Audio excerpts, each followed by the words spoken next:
ada hamba yang diinginkan oleh Allah jadi miskin, adanya cukup. Yang membuat jadi miskin itu seorang yang tidak pernah merasa cukup. Tuh lihat di rekeningnya tuh banyak miliaran, Masya Allah. Mobilnya banyak, rumahnya luas. Tapi kenapa masih korupsi juga? Diberi nama dengan Adam, Quran surah kedua ayat 31, paling kiri sebelah atas. Wa'allama Adam al-asma'a kulla. Adam. Setelah itu secara singkat saja, karena waktu kita hanya sampai jam 7 untuk uraian, secara singkat kemudian ditempatkanlah Adam ini beserta pasangannya di surga. Baik, Adam manusia bukan? Saya ulang, Adam manusia bukan? Manusia. Adam malaikat bukan? Bukan. Tapi poin pertama, manusia pertama yang diciptakan, kakek moyang kita, ternyata tempatnya di surga. Surga. Difirmankan oleh Allah setelah terjadi satu kejadian bersama malaikat dan jin, dan kelak sebagian dari jin itu menjadi iblis dan pasukannya disebut dengan setan. Singkatnya Quran surah kedua ayat 35. Lihat kalimatnya. Wa qulna ya Adam uskun anta wa zawjukal jannah. Dan kami firmankan kepada Adam, manusia pertama, beserta pasangannya, tinggallah kalian di surga. Surga. Jadi ternyata tempat orang tua kita itu di surga. Surga. Kemudian terjadilah peristiwa yang dengan peristiwa ini yang telah kita ketahui semua, Adam oleh Allah Subhanahu wa taala diberi tugas, dan tugas ini kemudian melekat kepada anak cucunya, yang dengan tugas itu dia mencari bekal untuk kembali ke rumah pertamanya, yaitu ke surga. Apa tugasnya? Kembali ke atas, Quran surah kedua ayat 30, paling kiri sebelah atas. Perhatikan kalimatnya. Wa idh qala rabbuka lil malaikati inni ja'ilun fil ardi. Lihat, bukan fis sama, fil ardi.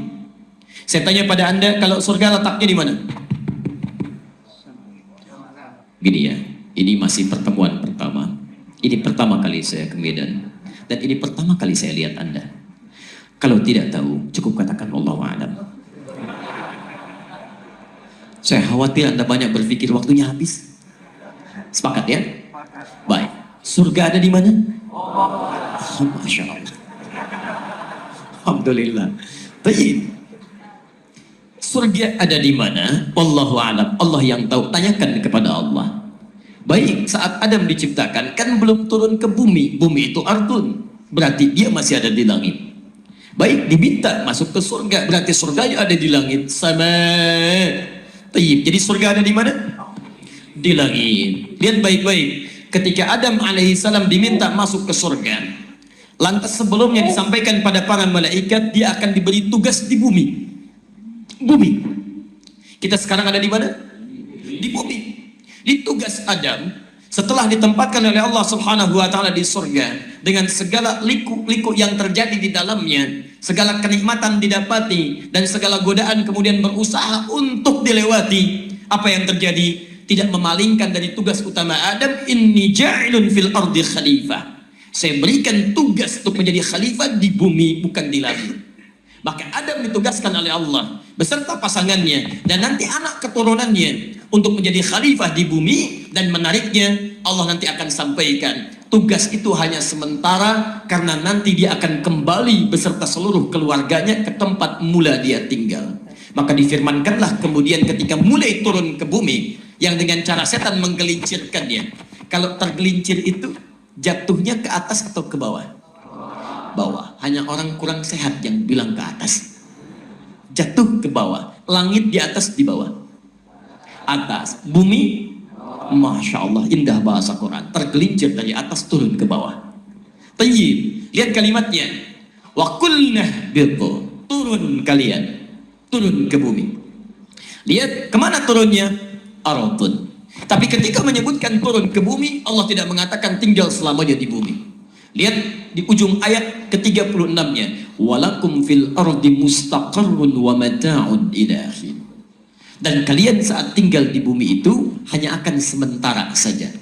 Jikalau nikmat, nikmatnya sementara. Kalau sulit, sulitnya sementara. Kalau kaya, kayanya sementara. Apa lawan kaya?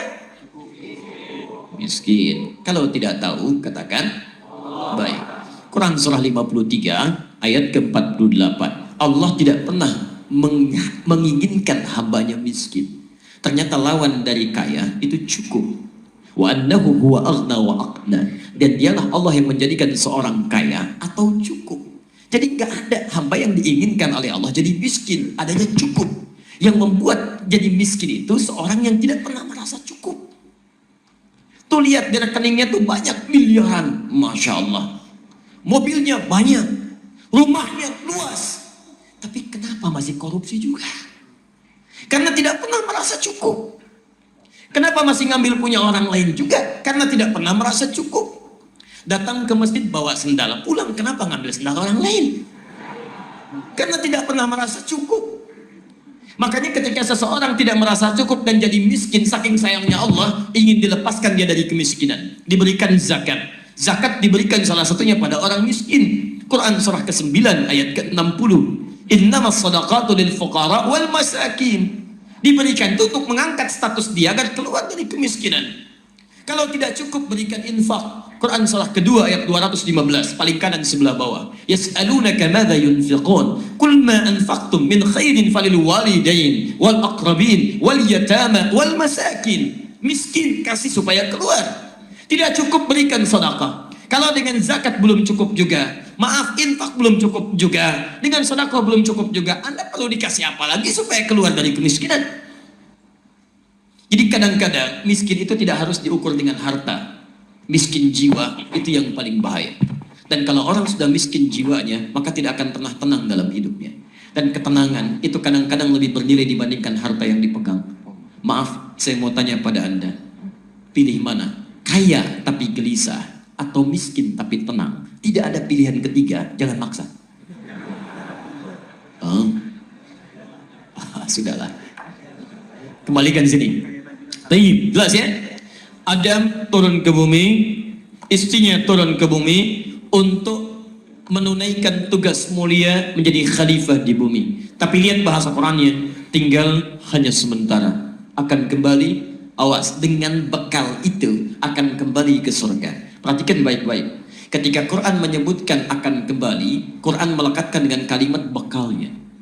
Bekalnya. Artinya kalau orang diberikan kesempatan jadi khalifah di bumi, tapi tidak mencari bekal untuk pulang, gak akan bisa pulang dia ke tempat dia ditempatkan. Mohon maaf, kan kita sering dapat mudik ya, setahun sekali. Coba lihat umumnya orang mudik. Bukankah orang mudik ketika akan dia kembali ke tempat mudiknya, Masya Allah, dia kasih kabar, saya mau pulang. Lalu yang di rumah siap-siap, rumah dicat, semua diada-adakan, akan disambut dengan gembira. Bahkan kadang-kadang yang unik pun bisa terjadi. Luarnya kongwan, isinya rangginang. Ada semua muncul kan. Baik. Yang tidak ada, diada-adakan. Kenapa? Karena ada yang mau pulang. Tapi yang paling menarik, siapa yang mau pulang? Yang bawa bekal. Yang punya bekal. Berangkat dia. Ada yang bawa mobil, di atasnya bawa sesuatu untuk dibawa pulang. Ada yang bawa motor, kadang bekalnya Masya Allah lebih besar dibandingkan dengan motornya. Biasa dibawa dengan tunggangan 2 orang, sekarang mulai 4 orang. Ke belakang ditambah lagi ada boxnya, pelepah pisang dimasukkan ke situ, macam-macam dibawa. Karena punya bekal. Dan sering kita tanyakan daerah Jakarta dan sekitarnya, kenapa Anda tidak pulang? Gak punya bekal. Jadi kalau urusan dunia saja mudik yang singkat mencari bekal, maka bagaimana ketika seseorang akan pulang kembali ke tempat utamanya? Surga, jannah. Kata Quran, Anda mesti cari bekal. Makanya setiap Anda bangun tidur, di hadis yang tadi kita bacakan, teman-teman Muslim, nomor hadis 2017, kita bacakan, Alhamdulillahilladzi ahyana ba'dama amatana wa ilaihin nusyur. Ya Allah, sekarang kami hidup, kami akan mencari bekal supaya bisa kembali kepadamu.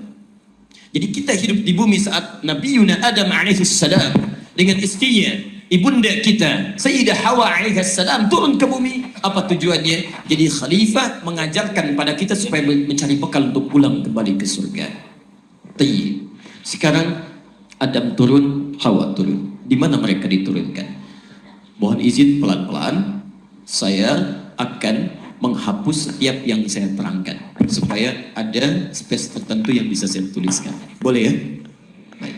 Dan saya konsisten ya, saya datang sendiri, saya terangkan sendiri, saya tulis sendiri, saya hapus sendiri. Siap. Tum tinggal datang aja, nikmati, insya Allah ada sarapan habis ini. Ya kan? Ya, insya Allah. Biasa ya, saya hapus. Baik. Bismillah. Saya hapus.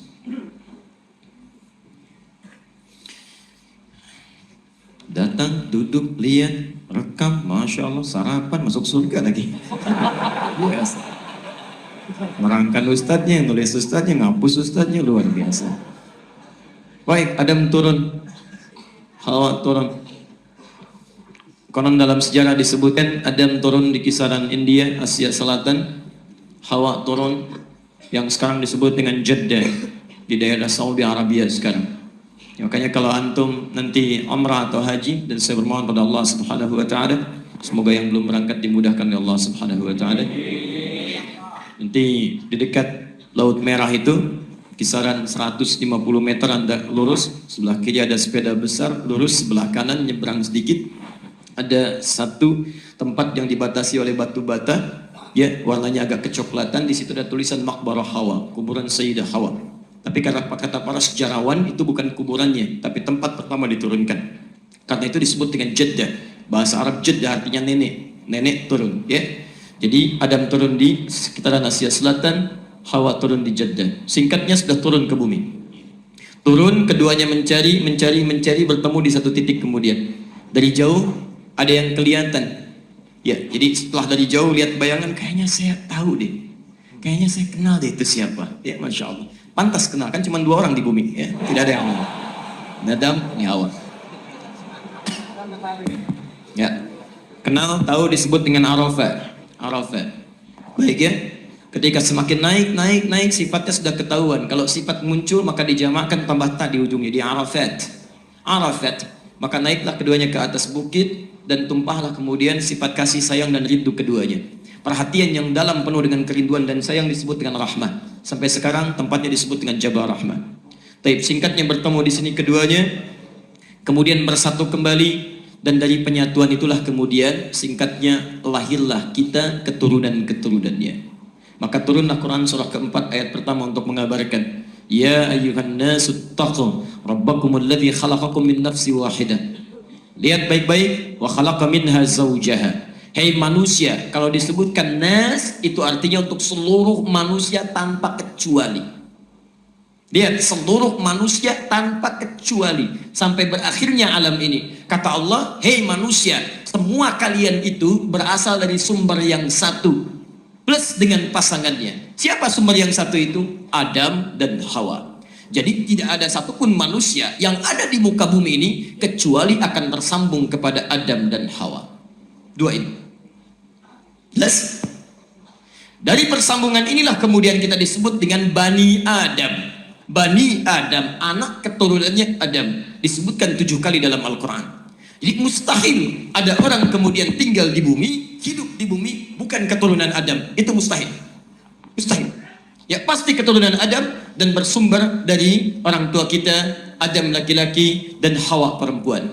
Dari sinilah kemudian muncul keturunan-keturunan menyebar ke berbagai tempat. Masya Allah. Quran surah ke-49 ayat ke-13. Ya ayyuhan nasu, hei manusia yang bersumber dari anak cucu Adam. Inna khalaqnakum min dzakarin wa untha. Kami ciptakan kalian dari perpaduan antara Adam dengan Hawa, itu terlahir ada laki-laki, ada perempuan. Disebut oleh Quran pasangan dari manusia itu dzakar dan untha, laki-laki dan perempuan. Awas, jangan salah. Hati-hati. Allah menciptakan makhluk berpasangan. Quran surah 51 ayat 49, paling kiri sebelah bawah. Lihat kalimatnya, wa min kulli syai'in khalaqna zawjaini la'allakum tadhakkarun. Dan segala hal kami ciptakan berpasangan supaya kalian bisa berpikir bahwa cuma Allah yang tidak punya pasangan. Siang pasangannya malam. Maaf, hewan punya pasangan. Jantan, betina. Tumbuhan punya pasangan, putik benang sari. Manusia punya pasangan, laki-laki, perempuan. Dan setiap makhluk diberikan insting oleh Allah untuk bisa mendapati pasangannya. Maaf, jangankan kita yang berakal, hewan yang tidak punya akal, walaupun tidak punya takwa, yang punya cuma nafsu, tapi tahu siapa pasangannya.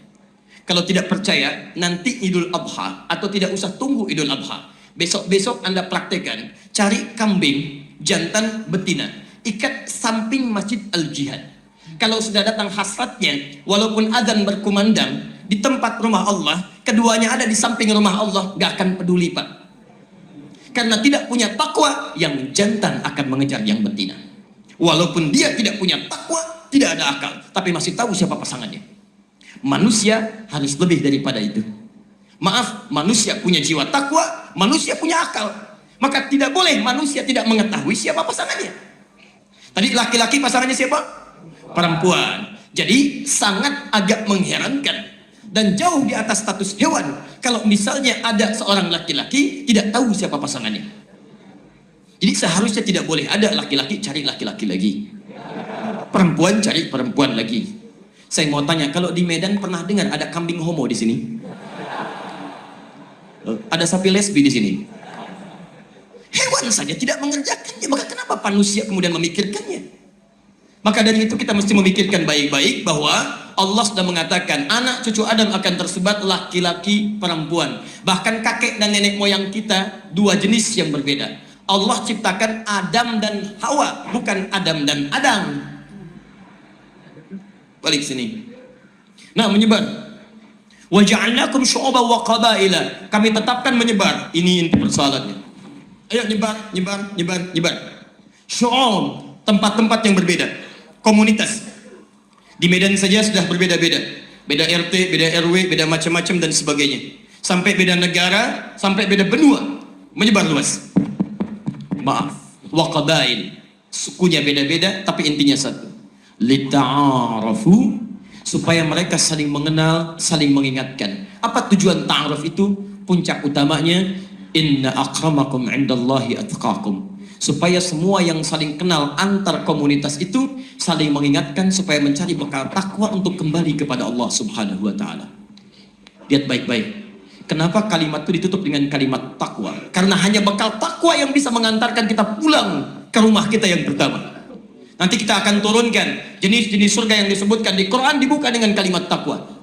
Saya beri contoh misalnya, surga seluas langit dan bumi. Quran surah ketiga ayat 133, paling kanan sebelah atas. Wasari'u ila maghfiratin min rabbikum wa jannatin arduha as-samawati wal ardu uiddat lil muttaqin. Quran surah 51 ayat ke-15, paling kanan di pertengahan. Innal muttaqina fi jannatin wa uyun. Orang takwa tinggal di taman surga. Orang takwa surganya seluas langit dan bumi. Takwa mengantarkan Anda ke surga. Karena itu ketika Allah sampaikan manusia menyebar, pindah tempat, apa tujuannya? Supaya kita saling mengenal, saling ingatkan bahwa kita akan pulang ke tempat terbaik kita. Mari kita tingkatkan kemuliaan takwa di hadapan Allah Subhanahu wa taala.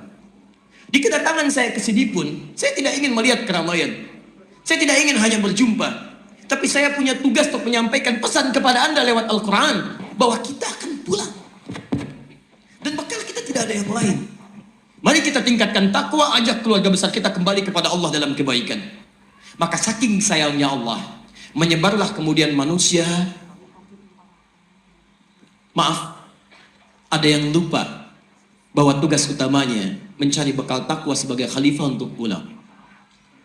Menjauh karena nafsunya, menjauh dari Allah karena keadaan suka dengan dunianya. Maka turunlah kemudian rahmat Allah dengan menurunkan orang-orang yang mengingatkan ia supaya mau kembali. Orang inilah yang disebut dengan Rasul, disebutkan di Quran surah ke-10 ayat ke-47. Alhamdulillah. Hadis riwayat Muslim, hadis 1893, man dalla ala khairin falahu ajruhu mithla ajri fa'ilih min ghairi an yankusa min ajri syai'. Siapa yang bisa menunjukkan, membantu, memfasilitasi pada kebaikan, dia dapat pahala yang sama dengan yang mengerjakan tanpa dikurangi sedikit. Ya. Jadi kalau saya nulis kemudian beliau hapus, insya Allah pahalanya sama dengan yang nulis. Ya. sepanjang menghapus yang tidak saya minta untuk dihapus. Maka semoga Allah ampuni dosa-dosanya. Baik, teruskan. Walikulli ummatin rasul. Maka setiap umat yang telah menyebarkan kami turunkan rasul, supaya mengingatkan dia, kalian akan pulang, cari bekal takwa, jangan menyimpang, dan seterusnya. Maka dikirimkanlah rasul. Kalau Adam itu nabi atau rasul? Baik, nabi, rasul, nabi dan rasul. Yang bilang nabi, angkat tangan. Yang bilang rasul? Yang nabi dan rasul? Baik, saya ulang. Siapa yang nabi, angkat tangan? Anda nabi?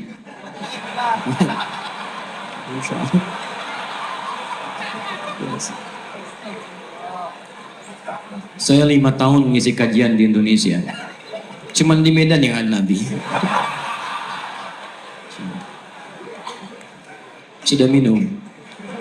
Alhamdulillah.